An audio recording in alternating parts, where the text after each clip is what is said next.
Switching the screen. Down here in the bottom left-hand corner of Cloud Kingdom, yet again we have SCAcoolman spawning as the Red Zerg. And in the top right-hand corner of the map, his opponent, the Pink Protoss, it is Kerr. I totally had team colors on, now I don't. Not to be confused with Gur, Yeah. Guillaume Petrie. Not to be confused, totally different guy. Wouldn't that be something if Guillaume Petrie came back to StarCraft randomly? There's always like that hope in the back of my mind that like Yeah. some of these like really great foreigner Brood War players would come in SC2, but Yeah. I heard Guillaume Petrie actually tried to get into SC2 right at the get-go, beta, like or? GSL Season 1. Oh, nice. And I thought I heard something about that, but after that, nothing came of it. Yeah, it makes me sad. I like this move, Probe Scout after Pylon, because it's a best of one, man. Pylon scouting, yeah, it kind of screws with your build if you're really high level, but it's kind of worth it in a best of one situation. Yeah, I really like this, because you can do a little bit of economic damage. I mean, Yep. this is some lost mining time. Just needs to make sure that he does not actually mine a mineral. Exactly. And yeah, a drone pulled to deal with it. Yeah, exactly. It's basically the Huck probe. Yeah. That Huck probe. I played Huck the other day for the first time. Made me happy. Oh, really? Then he all in me and made me sad. Oh, poor Panda. Yeah. I don't Did know. Huck stomp you? Huck did stop me. It was on that 2v2 map and he just did a blink all in with a mothership core. I was so Oh, wow. freaking pissed. Cause like if you don't have I had 2 tanks out at that point and you just die. Like even with the blink nerf, it made me sad. Will That's there be a really pylon cautious. block? That is the question. That's a pretty cautious move by Kerr. He's actually going for the Forge Yeah. before Nexus. Even considering the pool timing, it was a standard pool timing, so he could have got Nexus first. I think. Yeah, I definitely could have gotten away with it. It is a best of one though, and we were one before the grid, guys. This is our last best of one match to cast. Most likely. There's always that like awkward situation with Goody in the brackets, and he just sits there. And so I take it you will be rooting for a cool man this game. Sure. If you check his decals, you'll understand why. By his hatchery. Oh yeah. What is that? All what is the about that. achievement For that? I think Mr. Pandaria Collector's Edition. Oh, okay. I think. Interesting. All right. I have one in my house, but just for collector's purposes, but I haven't even opened it. Nice. Because I quit WoW. Yeah, I'm I a Blizzard have not. fanboy, come on. I've got the StarCraft 1 Collector's Edition box somewhere. You do? That's awesome. Yeah, I got it in the first week of release. I am old school. I have the War 3 Collector's Edition, but I never had the. I never actually owned Brood War. I always used to go over to my friend's house to play it. Gasp. I know, right? Confessions. I didn't have a computer at that Panda. point. Oh, Yeah. that makes sense. Sad Panda. I think I had my computer in 95 or 96. It was like a really old Dell with a Like a 1 boss. gigabyte hard drive. Oh yeah. Windows That was 95. That was like hot shit. Dude, A 1 gigabyte hard drive? in 95? It was huge, man. Yeah. Down. Then I was making a StarCraft 1 campaign before Brood War came out, and my hard drive died. I lost all my progress, which wasn't a shame because I was 11 years old. And Yeah, nothing then- else to do. then we got a replacement hard drive that was 2 gigabytes, and I was like, yeah, double the space. Robotics facility on the way. No third gas quite yet, though. We should be seeing it relatively soon if we are going to see an Immortal Sentry all in. Of course, on this map, I would not put it past him to go for an Immortal Sentry expand. Pretty popular considering the very narrow chokes that you have to defend at the third base. As long as your sentry count's high enough, you can defend it. Any sort of roach aggression. It depends on what Kerr gauges his opponent to be. If he thinks he's a lot better than his opponent, then he could probably just Immortal Sentry all in and break his back, because it's a hard push to hold still, I think, for Yeah. Zerg. The Soul Train push. Yeah, it's pretty. I mean, it's getting up there with bit by bit status. Parting's been, although he has not been as successful recently. The build got figured out, Yeah. and we do see an Observer first, so I don't think it's going to be a Soul Train push, just because you got to move out by 850. Yeah. I don't see him getting For to him maximum like effectiveness, it's just enough. we do enough have an immortals. Overlord Scout on the way though, so he has not yet seen. Oh, he did see the cyber timing, not the robotics facility though. Seeing the gas timing Yeah. is actually pretty big though. Like I actually he has to get a plus for that. I actually kind of like all the positioning of the buildings. They're all like in the natural, so Yeah. this Overlord will see nothing. Yeah, absolutely. Wasted scout. He'll have to send his natural, the Overlord position over the natural to spot this. Yeah, and he And we has will. seen a whole lot of nothing. A Looks single like we pylon. are going to see a third base out of Kerr. I like this. I like this decision. Yeah, it's pretty solid. Going to a nice macro game against the Zerg, Roach as he Horn is has actually throwing come down down Roach quite Horn. late. That's not standard at all. And look at the Completely missed timing that, of the sorry. speed. This is like maximum greed from Yeah, I know. a cool man. I was checking to see what the Protoss was doing. Holy crap. He's Interesting like, macro hatch positioning. that is weird. Huh. I've never seen it there. I don't think it even gives you more efficient gas mining because of the location of that gas geyser. I know that some gas geysers in certain positions are actually less efficient than ones, That's true. I think, directly vertical or horizontal to the hatchery. Yeah. Like, I think the one at the natural, actually, like the top geyser at the natural for the Zerg isn't as efficient as the left geyser. Yeah. Even used with to see 3 that all the workers. time. That used to be like the thing in pro matches on maps. They're like, oh my god, this is happening. And now it's just kind of like, oh. We're even seeing a lot of like mid-tier pros doing it at this point. But Oh, the cool man, this is a lot of he links. knocked out Doom, so he has to be pretty good. Yeah, indeed. Grandmaster Zerg, that is nothing to sneeze at. And these links could actually cause some damage. Speed finishes right now. Oh Yeah, god, he's if he gonna gets burn these force fields, immortals, nothing else. there's no way he'll get the immortals, but yeah, force fields. And that was nice. I mean, the zealots are out of position. Uh-oh, this immortal and these sentries. Oh god, the sentries, they're getting pretty low. That's a lot of force fields baited. That was cost effective. Well, that it was was. ridiculously cost effective, and he's droning behind this. This is not. He's not committing a lot. He wants to scout. He wants to see the sentry count. He got to see the immortal count too. I kind of question the decision to go and bait force fields again and again, though, right away, because I don't think an engagement's imminent, because Kurt just took his third base, and he's droning behind it and getting a fourth, so the sentries will have probably recovered most of their energy by the time it matters. That's just my opinion, though. Do you think... Am I far off on that? I wouldn't say so. What I'm more concerned about at this point. There's full chrono there on the main nexus. It really irks me. He's sitting on a fair amount of gas at this point too.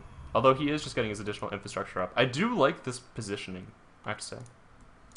Yeah, this is a really good... I don't know, he's going to have a lot of power very soon. Like, he powered up to 3 base really quickly, and he's just now starting to power, as he said, and he's got a support bay, and I like this double upgrades because of the timing of his powering. Oh, and a Stargate, too, so he's getting all the things.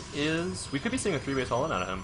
It's something that's becoming more popular recently. You just get a mothership off of... I wanted to say mothership core in the worst way right now, oh my god. Get a mothership off of 3 base and then go push and kill your opponent before their hive really gets kicking. And we're seeing 16 mutas out on the map right now. Oh, Phoenixes. That's actually a good decision considering, yeah, as you said, mutas are popping out, and he's going to blink soon. Oh, cannons are finishing too. This is pretty good for Kerr. Yeah, the Observer died, if I'm not mistaken, so he did not get to see the Spire. There are no observers on the map, and yeah, let's check vision. To go for a Phoenix. And yeah, he did see the Spire. He did. I was just thinking. He did. The hell? All right. Power to him. So he got clued in. And the mutas, where are they going to go? Looks like they are going to the natural. Apparently, this map isn't as good for mutas as some other maps. If your opponent doesn't move off of 3 base, and it's really hard to make mutas work against a 4 base Protoss, considering that you need that supply elsewhere for Free Lords at that point, most likely. That's not enough Phoenixes, and those probes didn't vacate. Oh, he's gonna get some sentries out of this, too, most likely. He does pick off both of the Phoenix. That's pretty important, keeping the Phoenix count low, and he's making 5 more mutas. Too. Interesting decision there. He will buy himself some force fields, I don't know. Oh, he's going for the Colossus. Ooh, he will That's most a certainly huge get kill. this. That's a big pick. Blink just finished now, so this is really good timing by a cool man. And wow, 2 bases Even more got... Phoenix go down. This is doing a lot more damage than I think it really should have. Yeah, 2 bases just got completely trashed there. Let's look at the kill count. Yeah, 11 workers right killed now throughout that, which isn't the greatest in the world, but he bought a lot of force fields. He killed some sentries. He did. And killing a Colossus, this is a 10-minute Robobay. Like, that is ridiculously fast, regardless of the fact that you took your third base at, like, before 10 minutes. And with Protoss, the way to break a Protoss is to kill their incrementing units, like their Yeah. Phoenixes, their Void Rays, their Colossi. Because killing their gateway units, Protoss is pretty OP in the unit production department for gateway units, but everything else, It takes a they're lot of like time to get Terran. out there, even with Yeah, Chrono Boost. exactly. Yeah, even with Chrono Boost, Colossi take about 3 And years to build. because of the Colossi getting picked off, he has absolutely no qualms about just going really Ling heavy and Yeah. waiting until he gets a gas up for Broodlords.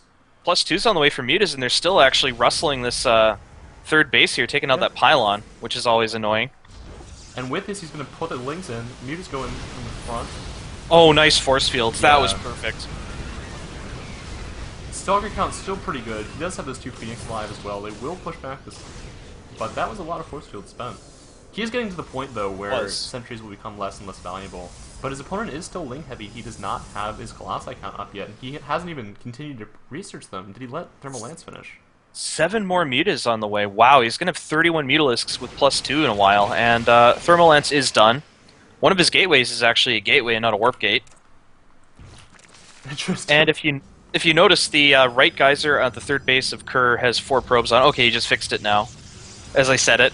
And his south geyser his south geyser at the natural has 2 probes.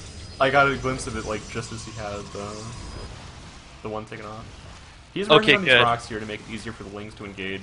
And That's Kerr's actually really supply block during this as well. Yeah, because the Mutas kept picking off pylons. Yeah.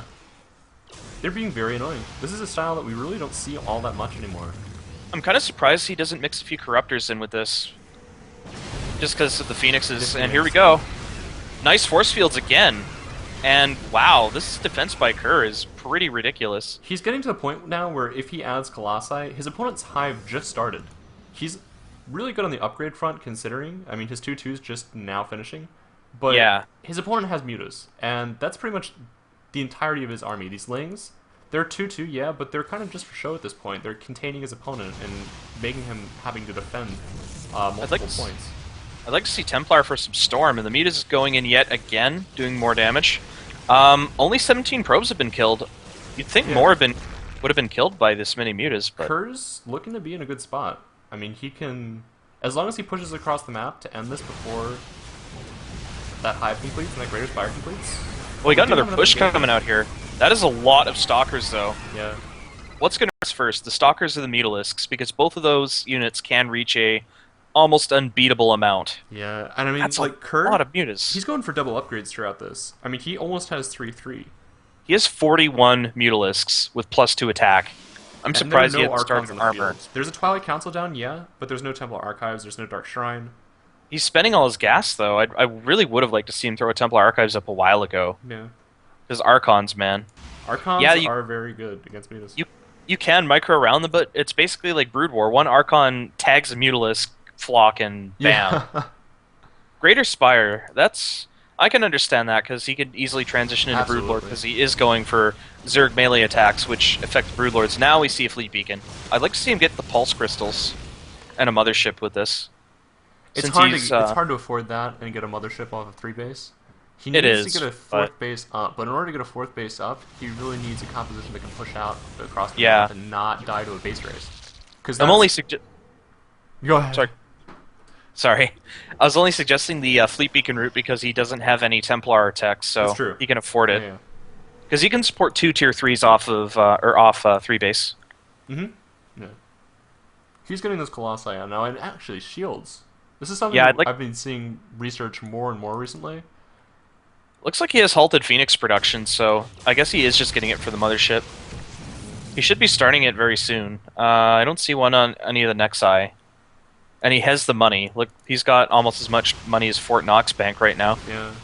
And Coolman is just continuing to build his bank up. These Mutalisks pinned here on 3 bases while he just sits on 5. He can expand even more. He could even double expand to the 2 corner bases. I'd like him to do that. Oh, look at this Ling run by. Yeah, there are going to be a lot of probes. This is causing damage. This is very nice positioning of the probes, though, because the Ling AI will target the cannons, but still, so many probes are dying.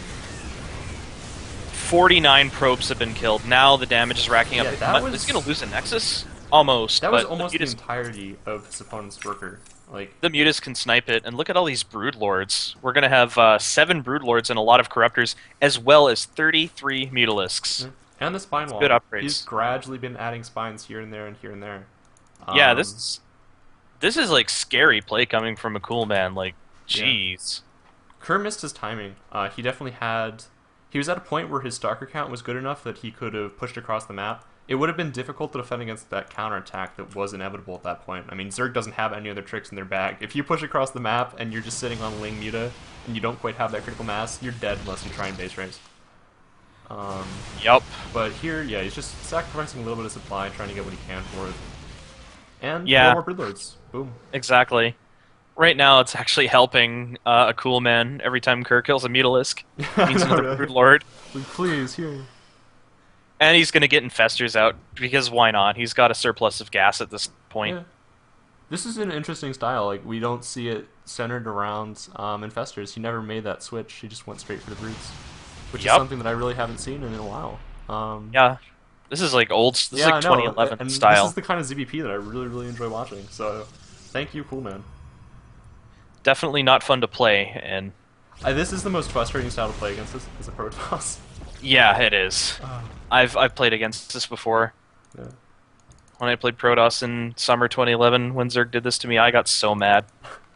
Just Muta like, how do you beat this? Protoss. Yeah, Muta play in general. It's like, how do you beat Mutas as Protoss?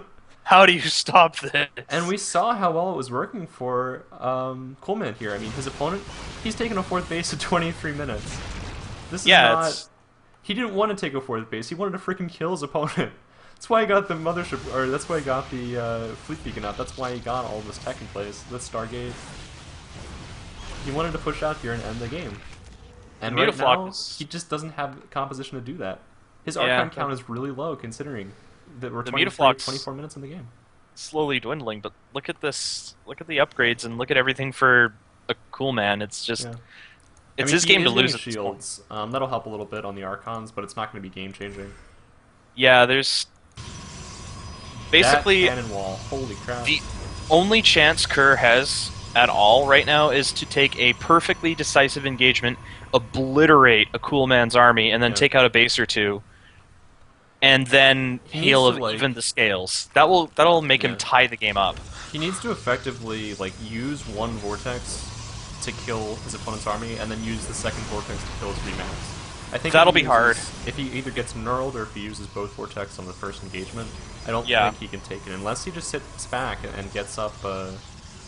Yeah, basically what has to happen is Kerr has to push out to like the 5th base, obliterate the 5th base, kill the entire army, and then pull back.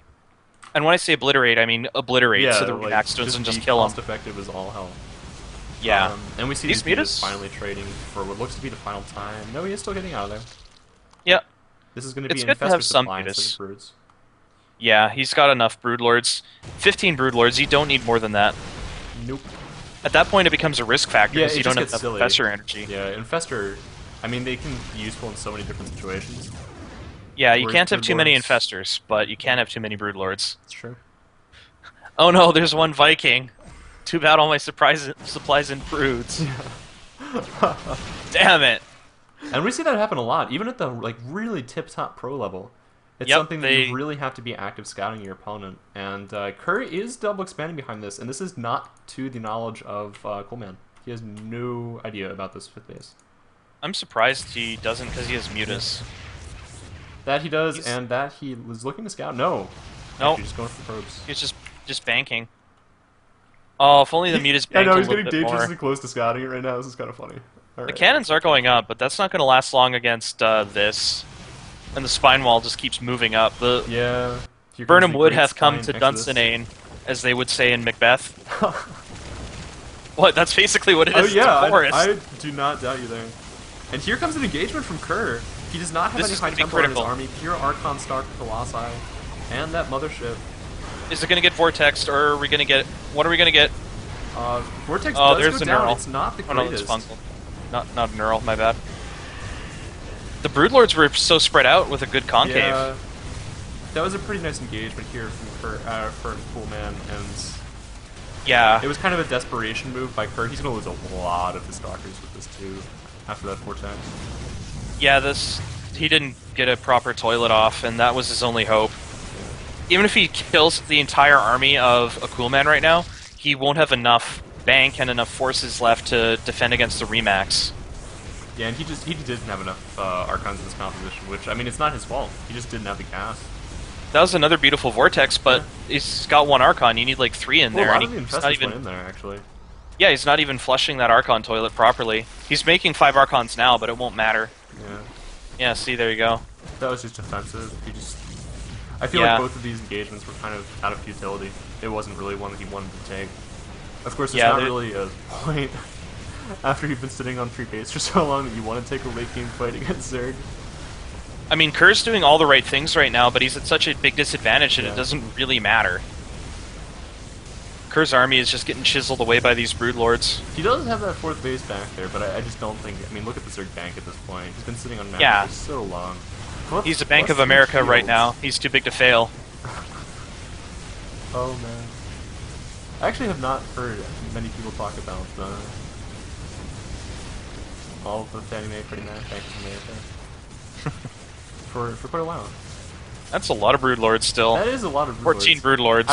I want a tab of like how many broods he actually lost this game, because he's been making more steadily and he's been making more Corruptors steadily, but I feel like all in all he hasn't really lost that many. And here comes what looks to be the final engagement here from Kerr, but they're just not enough Stalkers in field. They're not enough anything to take those broods. Yeah, Kerr's just gonna crumble. I can't blame him for staying like with the Marine King GG here because it's a best of 1. Yeah. Yeah, so his tournament life is over, and this is 1 before the grid too, guys. So this is the last best of 1. That hurts. Kerr's usually a grid player, I think. Yeah. Yeah, he's a very skilled Protoss. Yeah, he is. Don't let this fool you. This Zerg is ridiculous, and he basically got this build off where it's like, if you let me do this build, you cannot beat me. Yeah, that was... I mean, he took a lot of risks in the early game. Yep, but there it paid is. Off because Kerr took a 3rd base. And he wasn't active on the map. He didn't use something that Daisy does that, like, I'm a Daisy fanboy, but something that Daisy does is when he takes a 3rd base, on the very rare occasion that he takes a 3rd base in this matchup, he uses the Warp Prism ridiculously effectively to kind of smooth his transitions so that he can put some pressure on his opponent that forces him to make units and just not a crap ton of drones, because that was effectively what we saw Coolman do, and it was very, very effective.